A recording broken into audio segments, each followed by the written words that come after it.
sa may Hiwagang Burnay.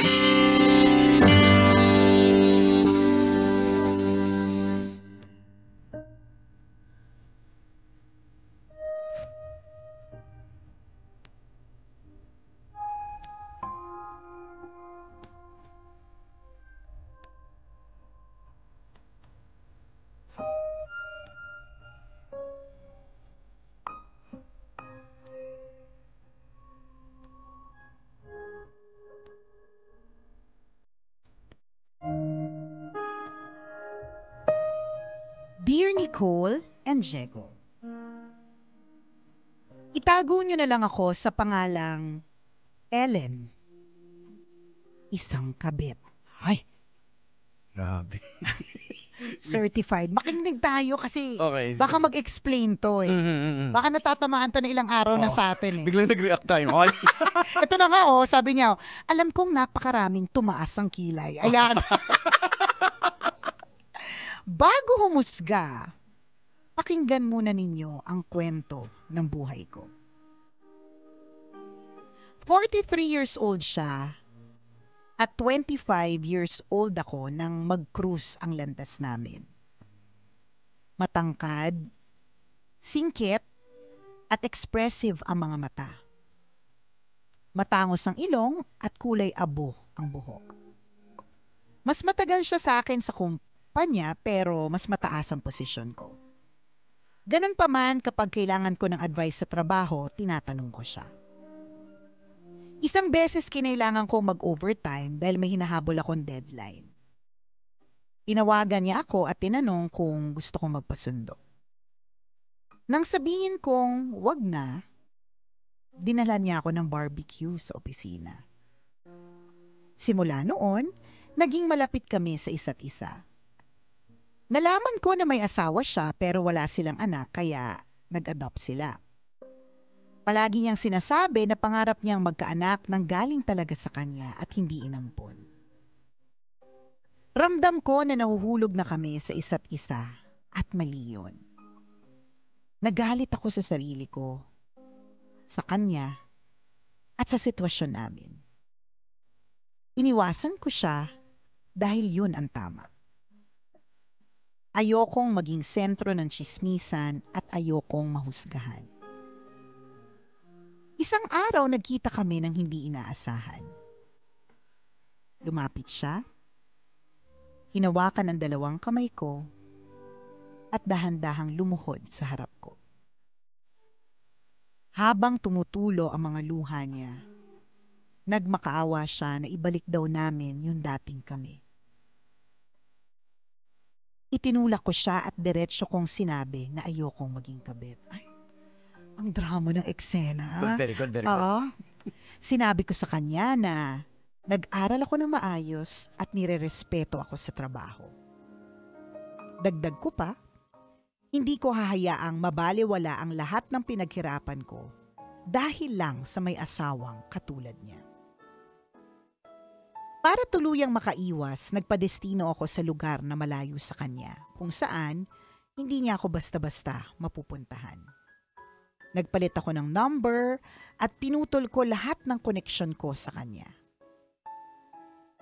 Pero on my 30th birthday, pagbukas ko ng front door, nakita ko siyang bumababa sa kotse. Ramdam ko ang pagpatak ng mga luha niya habang nakayakap sa akin. Hindi ko na kinayang labanan ng puso ko. Natapos ang 5 taong paninindigan na hindi papatol sa kanya. Nagsama kami at inalagaan niya ako na parang prinsesa. Nang mabuntis ako, dumoble ang pag-aasikaso niya.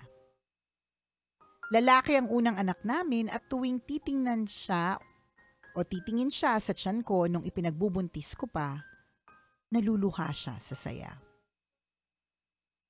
Isang araw nakatanggap ako ng sunod-sunod na messages. Magkano daw ba ang ibinabayad sa akin tuwing gagalawin ako ng asawa niya? Matagal na daw silang kasal at isa lang ako sa maraming babaeng dumaan dito. Sa huli, sa kanya pa din daw uuwi ang asawa niya. Hindi ko na sinagot Kasi baka himatayin kapag nalaman niya kung anong klase ang kinabit ng asawa niya. Dalaga at virgin akong nakuha ng asawa niya.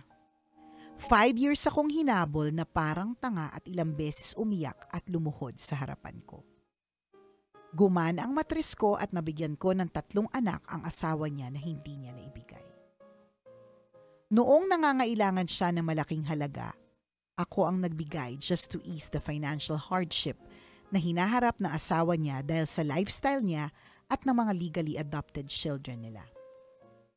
Sa aming dalawa, siya ang kapito ko sa asawa niya na kahit ilang beses na siyang niloko, hindi niya maiwan-iwan. Samantalang ako, una pa lang pinaintindi ko na one-strike policy ako. Kabit lang ako pero kapag nababae siya habang kami pa, tapos na ang lahat sa amin. Kaya kong bigyan ng maayos na buhay ang mga anak ng asawa ko, ang anak ng asawa niya sa akin kahit walang tulong galing sa hinahabol niyang asawa. Oo, 15 years na akong kabit. 5 taong habulan at taguan ng feelings at 10 taon ng pagsasama na parang legal na mag-asawa. Alam ko na hindi namin hawak ang bukas. Siguro isang araw magkikita kami ng asawa niya. Kapag nangyari yon, ako yung magpapakumbaba at hihingi ng dispensa. Ganon kasi talaga. Kung sino ang nauna at inagawan, automatic na siya yung tama. Tapos na ang kwento. Pwede niyo na akong i-judge. Ang inyong tagapakinig, Ellen.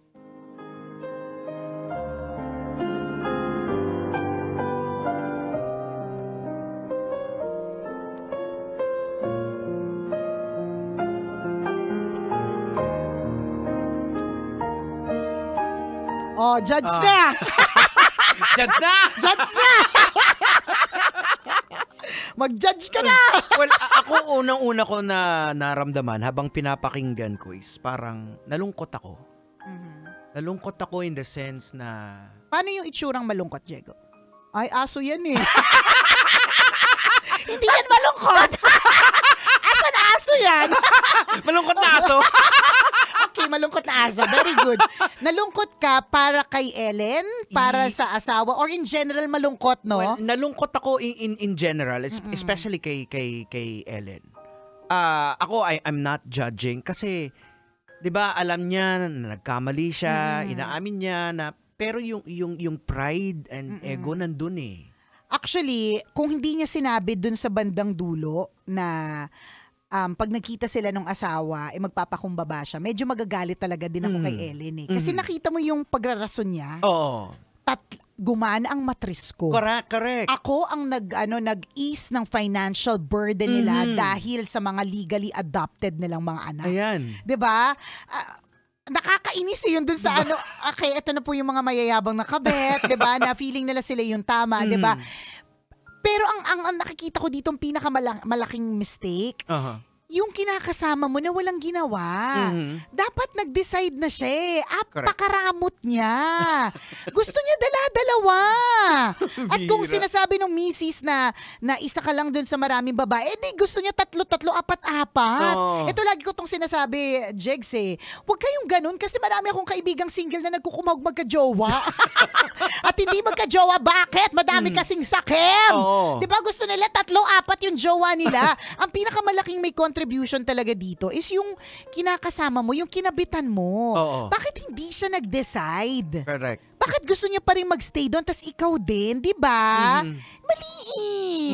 Mali talaga kasi kaya ako nalulungkot din kasi again, gaya ng sinasabi ko, grounded ako sa word ni Lord dahil nakakapagbasa tayo ng Biblia kasi yung consequence kasi. Yan na nga yung sinasabi natin. Maaring hindi sa'yo, pero sa mga anak ninyo. Yung may and mga the next generation eh. May ganun eh. Oo. Yun, naku. Yun ang nakakatakot sa totoo lang. Tsaka yung mali pa rin. Mali pa rin talaga siya. Tsaka tingnan mo ha, okay, sige. Dun sa bandang dulo, kumambyo si Ellen. Na kung sino yung naiwan, kung sino yung automatic yung asawa yung tama. Nahihingi ka ng dispensa. So up until the very end, you know that it's a mistake. Yeah, mali. 'Di ba? Mali talaga siya. Tingnan mo, sabi mo sa anong sabi mo, kaya mong buhayin yung mga anak mo nang kahit wala yung kinakasama, kahit wala yung naghahabol na asawa, 'di ba?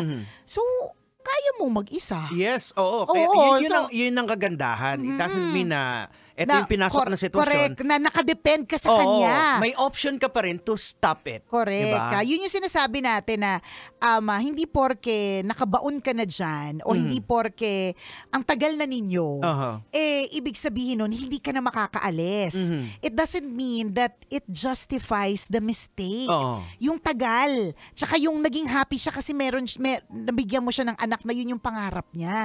Pangarap din naman ng misis niya na buuin yung pamilya Kita mo, ito yung ripple effect ng kasalanan. Ngayon, pag kumalat yung kwento na yan, malaman ng anak, anong sasabihin ng ibang tao sa anak mo? Diba? Yung bata, anak ka lang naman, diba? Anak ka lang, may lang. Oo. May, diba yung tatay mo may may asawa talaga? Yan. Kabit lang yung nanay. Diba? Kita niyo yung epekto sa mga bata? At tingnan mo mabubuli sila At yung bata na nananahimik na walang kamalay-malay. Diba? Tapos sila yung may ganong effect. So para sa akin, kahit nasabihin mong 15 years, 20 years nga naghihiwalay Charot! Saka hindi dapat talaga siya pinagmamayabang. Hindi siya. Hindi siya pinagmamayabang. Ako, I mean, I'm trying to understand. Kasi syempre, makasalanan ako. Lahat naman tayo. Sasabihin ko na. Kasi baka mamaya sabihin naman nila parang eto naman dalawang to. Parang alam mo walang bayad kasalanan. Kanina lang, hindi ko na mabilang yung naging kasalanan ko simula pagising ko kaninang umaga. Diba? So makasalanan talaga. Pero, kapag alam natin kasi na mali, bakit nating patuloy na gagawin? Diba? So, hindi porket 15 years together, ibig sabihin, hindi na maghihiwalay. Correct. 'Di ba? Pwedeng maghiwalay. Lalong-lalo na kung mali. 20 years nga, naghiwalay. Diba? Sabi ko nga, 20 years kami nga. Wala nga mali doon, naghiwalay Walang dahilan. Walang dahilan. Meron naman. Pero ibig sabihin, walang mali. Sa aming dalawa ni Chris, walang mali. Diba? Naghiwalay pa yun. Paano pa yung 15 years na alam mong may mali? So, mas posible yun. So, imagine mo, 15 years kang nabubuhay sa mali. Diba?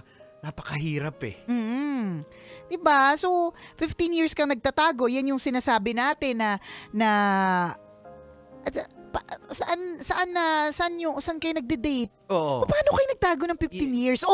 Siguro, Ellen, masyado na bang, sorry for the term, yung makapal ba? Yung bang medyo makapal yung pes?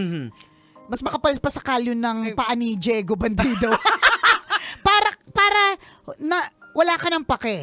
Kung magkita kami, di okay lang. Hindi ko naman kailangan magtago. Total naman, ako naman yung nagbigay kasi talaga sa kanya ng anak. Diba? Correct. Parang ganun. So, hindi na ito nagtatago. Sa palagay ko, ang hirap magtago for 15 years. Tama. So, tingin ko, hindi na siya nagtatago. Talagang inaccept na niya and it's okay. Pero eto nga diba? Kahit sabihin mo hindi kayo nagtatago, at the back of your mind, alam mo mali. Lugi ka, defensive palagi yung Tingnan mo, diba?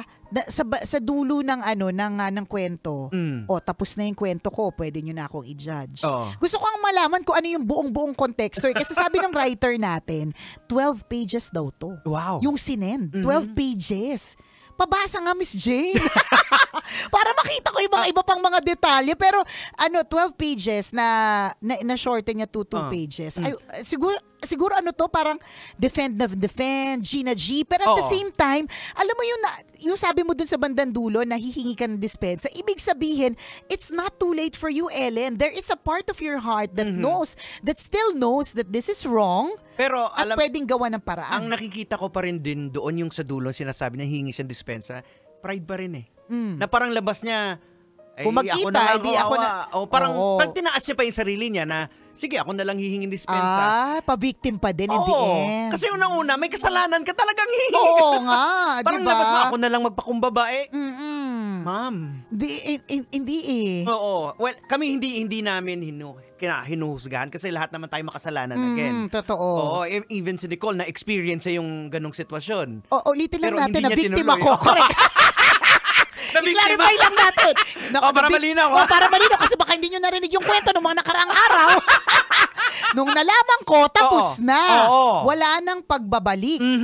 Di ba? Ayan, tinuldo ka na talaga. Tuldok na talaga. Period, erase, tinapon yung susi sa dagat. Correct. Ganon. Pero ang kagandahan dito kasi sa kwento mo, may pagkakataon ka pang itama ang mali. Pwede. Hindi pa huli ang lahat. Habang nabubuhay ka pa. Correct. Habang hindi pa nagkakaroon ng second coming at rapture. Diba? Or, ang pwedeng gawin kung talagang ayaw kang hiwalayan, mag-decide na yung kinakasama mo. Tama. To let go of the other one. Correct. In whatever aspect. Legally, I don't know. Kasi ang hirap, diba? Diyos ko, yung usapang ito parang bitin. Nakakaloka. Basta yung oras. Oras natin, 1:39. Kasama pa rin kumikinang naulo. Ako po si Diego Bandido. At kasamang kumikinang ina mo na si Nicole Yala. Kailangan pa bang i-memorize yan? Basic! Kailangan pa bang i-memorize yan? Love Radio. Basic!